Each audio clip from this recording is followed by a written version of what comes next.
Which position group should Florida State fans be most concerned about heading into spring practice? You are Locked On Seminoles, your daily podcast on the Florida State Seminoles, part of the Locked On Podcast Network. Your team every day.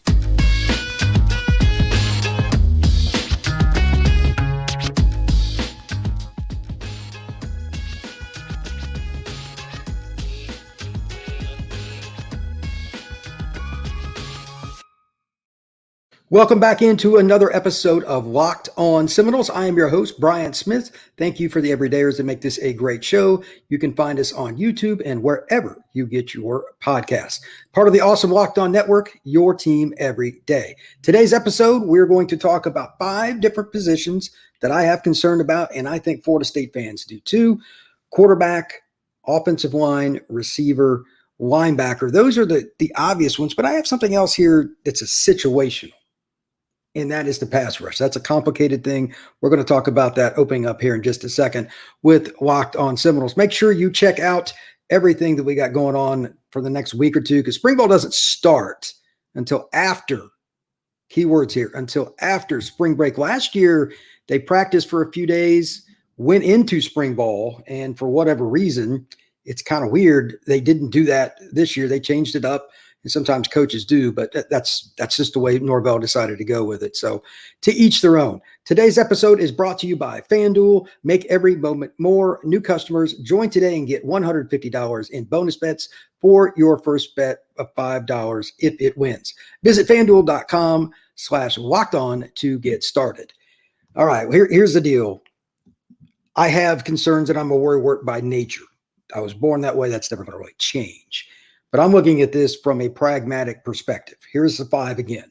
Quarterback, O-line, receiver, linebacker, and then situational. I know this is not a position because you can get sacks many different ways. The pass rush. You're losing Jared Verse. Those are the 5 things we need to concentrate on. If you take nothing else away from this podcast, know that those are my concerns, and I think Florida State fans should at least be concerned. Doesn't mean it's a guarantee, but these are the areas that I have the most concern with. Also of note, before I start, I am only discussing the players that are returning. There are no players from the transfer portal in this except for DJ, because he's the quarterback. Everybody knows he's going to be the quarterback. You just kind of have to use him as that. Everything else, I want to talk about the portal kids a little bit more on Monday's show. But for now, this is the returning players. Kids, you just kind of hope that step up and become grown men and really kind of take that next step. And some of them, even though they're good, you hope they take a further step. So here we go. This is my concern with DJ Uiagalelei, and these are just a couple of the notes. Probably don't even really need to read these. This is something I've worried about him for 3 years. Do I trust DJ in a clutch moment? Should you? He completes a little bit less than 60% of his passes. He does have a howitzer for an arm. He has the ability to throw the ball down the field on a line when other guys would have to waft it a long way. I mean, he can throw 60 yards, no problem. That's the good news. You don't really have to throw it that far very often, though. Here's the more important thing. Does he make the right read? Football is about the shoulder to the top of the head more often than not for the signal caller. And that changes your win-loss record. New offense, one that's totally different, and I'm being kind, to what he operated at Oregon State last year, although that one might benefit him the most for his own sake for the NFL. Jonathan Smith's a hell of a coach. He's now at Michigan State, but different perspective at Oregon State than when he was at Clemson. That's similar in some ways, at least, to what Florida State runs under Norvell. So can he take all those experiences over 4 years and get it going? Here's the other thing. Consistency and then the runner. The point about Oregon State, he didn't have to run much. They ran him a little bit, but in Clemson's offense and in Florida State's offense, typically the quarterback has to run. That's why I was surprised that Norvell went after him, period. I don't know the reason. I doubt Norvell's ever going to go into it 100% or even remotely be honest about it. Again, what do I always say about coaches? They lie, lie, and lie. I don't pay much attention to press conferences because of it. And it's nothing against Norvell, but that's just the nature of college football. I'm curious to see how they use him. And if he doesn't get used a ton as a runner, can Florida State be a successful game-to-game offense, especially against, and this is, I'm just going to list off these teams, and you can take it however you want, and then I'm going to add a little piece. But the quarterback has to play good in big games, right? It's not any secret. There's a couple of different stretches that I'm concerned about, and one's the opening. They play over in Ireland against Georgia Tech on the 24th of August. They have an experienced quarterback in Haynes King. He's dynamic. They have some speed at receiver. Florida State's secondary is going to be ridiculous this year, but you still got to score. You still got to have a pass rush, which I'll get to in a second. You still have to do all those things. How is that going to work? Georgia Tech's defense doesn't scare me, although they're getting better. They're a couple years away from where they honestly need to be defensively, in my opinion. But that's the game you got to come out and show what you can do. You're going to be on a national stage. It's going to be the game, all of that. It's very important not only to show it to the people that vote and the perception of the program, but it's important because the other players are going to be looking at DJ too. So we're going to talk about the receivers here in a second as well. But I think the consistency with them and all that's one thing. It's just making the reads. I have no idea, and nobody does, how he's going to adjust, and can he be a guy if Florida State doesn't use him as a runner much. And I don't think they will, because they're worried about another quarterback having to play based on the end of last year. They don't have another guys ready until otherwise proven. Just saying. Second of all, we're going to talk about the receivers. This is a mixed thing. I have a really difficult time picking one side or the other. I'm just going to leave it at a mild concern with the receiver.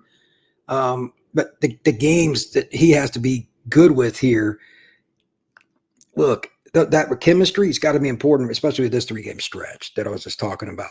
Miami on the road, North Carolina at home, then at Notre Dame. That's as rough a 3-game stretch as you're going to get.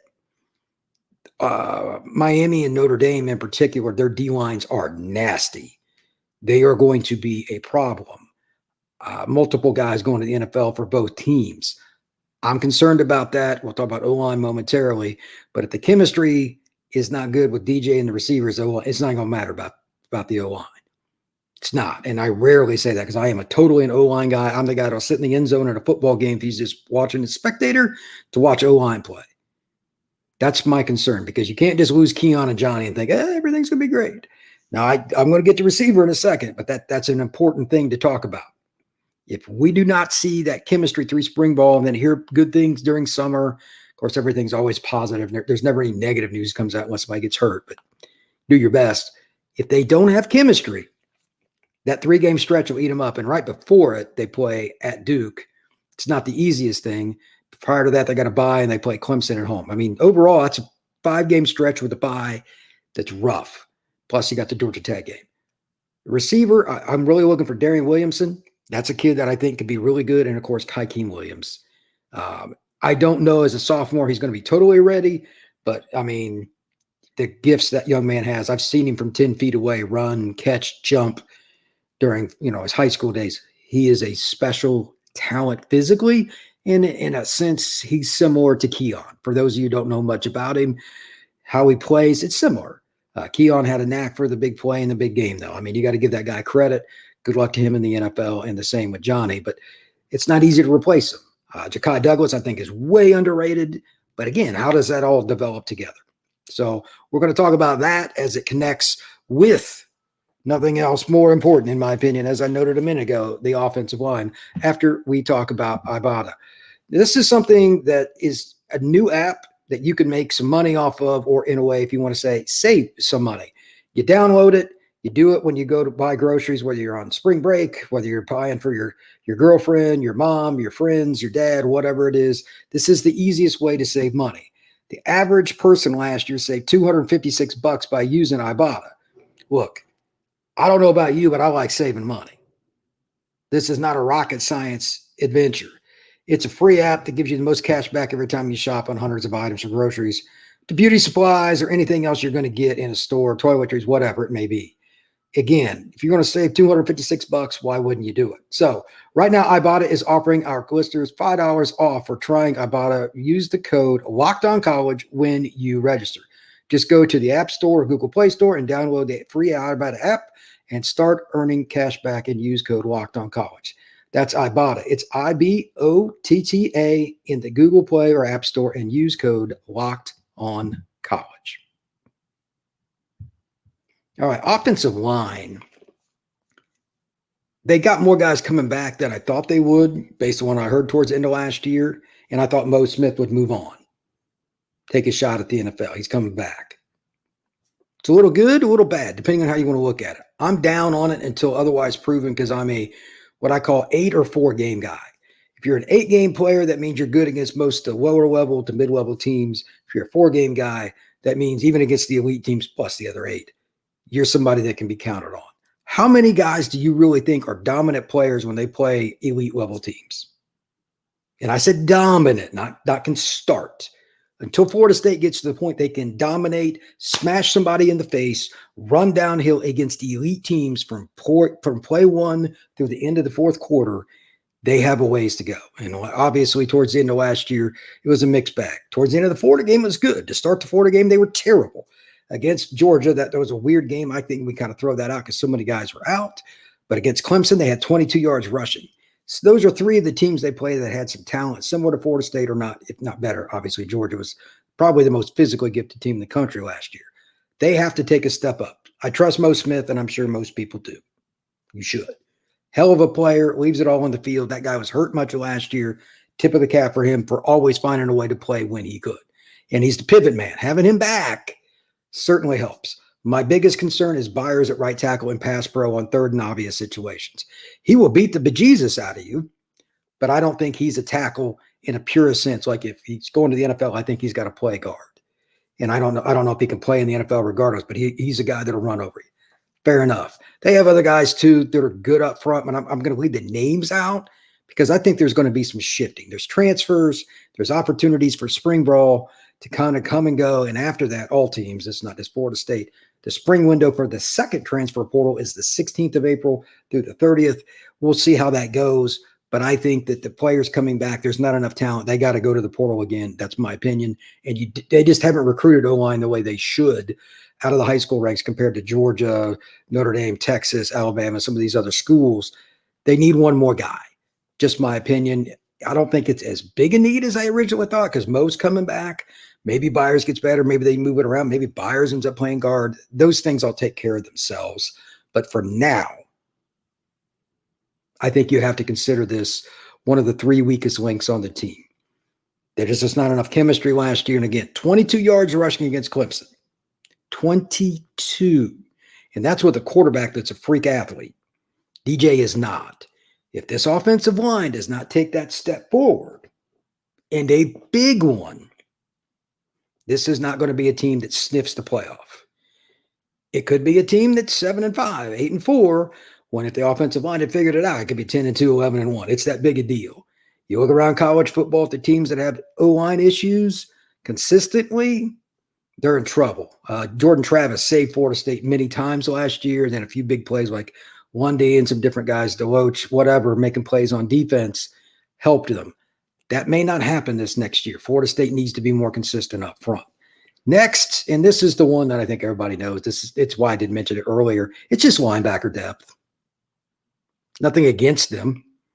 They haven't recruited it to the way they want. Like Nicholson, I really like.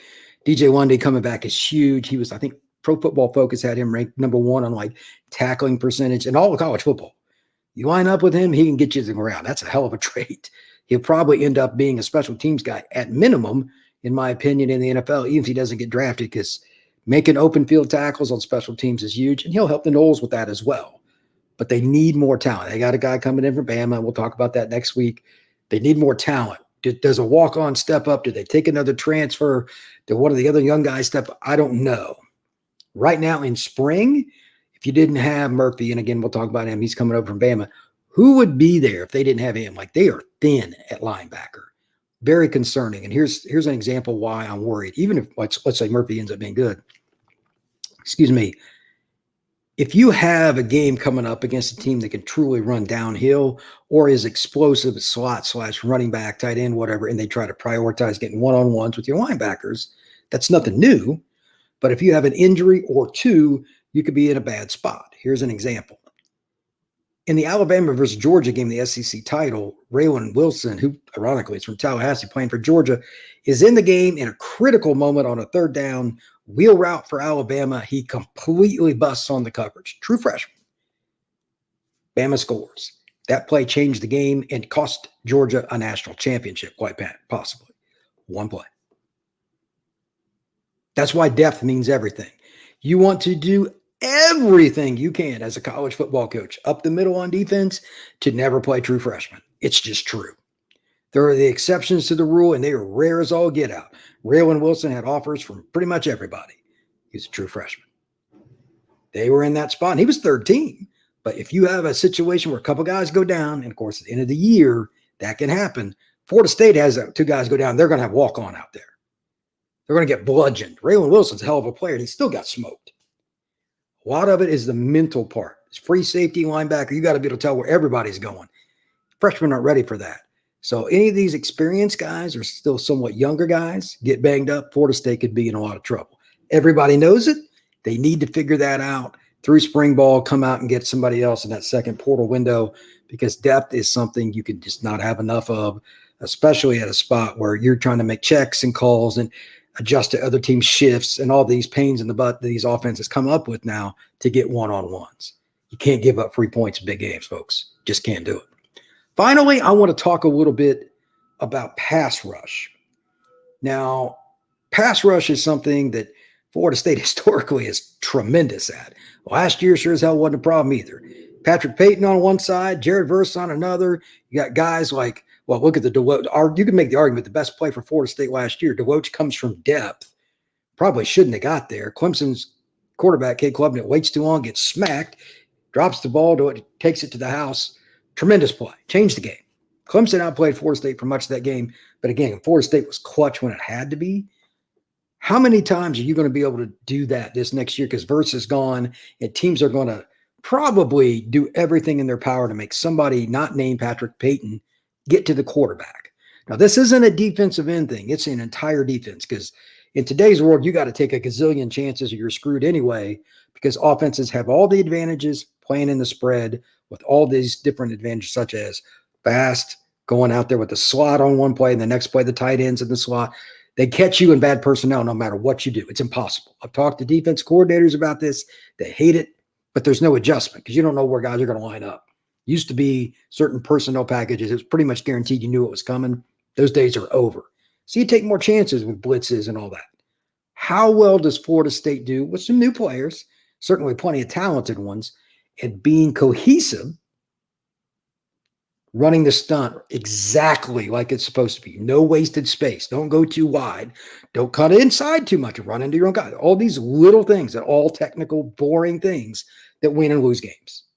That's why this spring practice is important. You're not replacing Jared Verse. I know they got a certain kid from Georgia that's a Florida State legacy coming in. And again, we're going to talk about that Monday. But right now, here's the key. You are not, in my opinion, going to have the same just natural here. We're just going to send 4. We're going to drop 7. You're going to have to try to make a play against our pass rush. You can't replace Jared Verse. They're going to either A, eat it and give up more yards and be more conservative, or B, blitz like crazy, at least in certain games. Against lesser opponents, Florida State will probably, not guaranteed, but probably not show much. And they'll lie at the press. They'll lie, oh, we just, did this and that. We need to improve. No, you just didn't show anything for your next opponent. I get it. But when they're playing Clemson, when they're playing Carolina, when they're playing Notre Dame, when they're playing Miami, when they're going after Haynes King, first game of the year against Georgia Tech, those 5 games in particular, I'm concerned. At the end of the year, I'm not as worried about Florida before anybody asks. Billy's going to be fired. That team's going to be ready for season's over. I'm calling it right now. Billy will not make it to the Florida State game. I could be wrong, but I highly doubt it. So those 5 games, I'm concerned. Maybe the Florida game, they just come out and play hard because it's a rivalry. But in those 5 games, they're going to have to designate different ways to get to the quarterback, or it's going to be a closer game and or they're going to lose. Tough way to go. Peyton's great, but they're going to chip him and double him. So Florida State scheme is going to have to be pretty unique. One last break, and then we're going to talk a little bit about what I think Florida State can do next year in a way that's probably not something y'all really think much about. First off, FanDuel, make sure you check it out. Right now, get your buckets with your first bet on FanDuel, America's #1 sportsbook. Right now, new customers get $150 in bonus bets with any $5 bet. That's $150 if your team wins. NBA, you can do college, you can got Major League Baseball getting ready to start too, so don't forget about that. Quick bets, live same game parlays, exclusive props, and more. Visit FanDuel.com, locked on, and shoot your shot. FanDuel, official sports partner of the NBA. All right, now, here's the thing. Florida State was the hunter for the last several years, which is not normally them. 2022, they have a pretty good year, had the 3-game losing streak in the end, but they finished strong, and then they go 13-0 before the game against Georgia this past year. Now they are the hunted. I think the one thing that I'm really happy about, if you look at Florida State's program, is Norvell's built the culture in a way that he's okay with that. They're ready to turn the page and be the hunted. Towards the end of the last year, they were kind of the hunted too because they were undefeated. But this is a whole season, everybody's circling them on the schedule in a different way. Not just Miami, not just Florida. Like everybody, it's a big deal to play Florida State again. I think they're ready for that. I do, mentally. Now, we got players and chemistry and all that stuff I just talked about. That's true, but everybody's got different issues. Georgia has problems too. Believe it or not, they actually do. And they're probably the best team again this next year. If you don't have your chemistry and you don't have your culture, you don't have the right coaches. Chemistry, culture, and coaches all go together, and it takes time to build that throughout an 85-man scholarship roster plus the walk-ons. I'm a little bit more, shall we say, happy with where they are at this point than what many others are, but maybe it's because I just follow Florida State every day, and I think Florida State fans should be.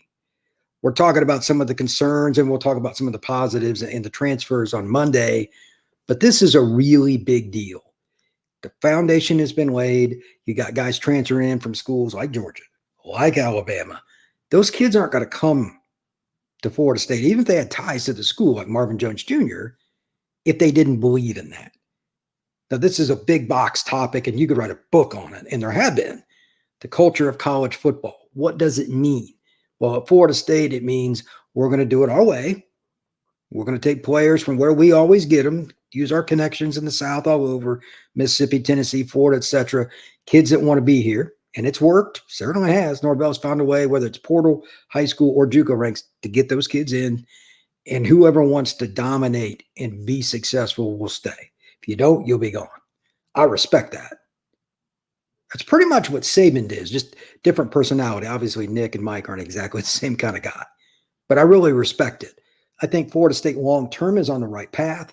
I think 2024 is a year that can go about 20 different directions because there's so many question marks. But I believe once we get to 25, some of the younger quarterbacks kind of figured it out with another great class. This is a football program that could be elite on a consistent basis. And it probably should be. It's Florida State for one. How hard is it to recruit there? It's not. Norvell is bought in. He's got an extended contract. He's got some really good coaches. The DBs, as I mentioned earlier, might be the best unit in the country and could be for the next few years. That's a hell of a way to get yourself into the playoff. All these things together, just as an example, like FanDuel's got FSU as a 9.5 win total this next year, the over-under. I think that'll be the lowest total they have for quite a while, if the quarterback thing settles itself out. And I know that's a big if. But otherwise, I think the program's in pretty good shape. Not many people probably evaluate Florida State as much as I do and people watching this podcast, and that's fine. But Florida State's coming. This is the bonus year. However it goes, I don't know, and that's why it makes it fascinating. With that, please like and subscribe to this show. Please share it and comment. Curious to think a little bit about your thoughts after I read them on YouTube, etc. If you got something to say, if you want me to talk about another subject, a player, go ahead and comment. I'm more than happy to do so. Until then, thank you very much. Have a great day.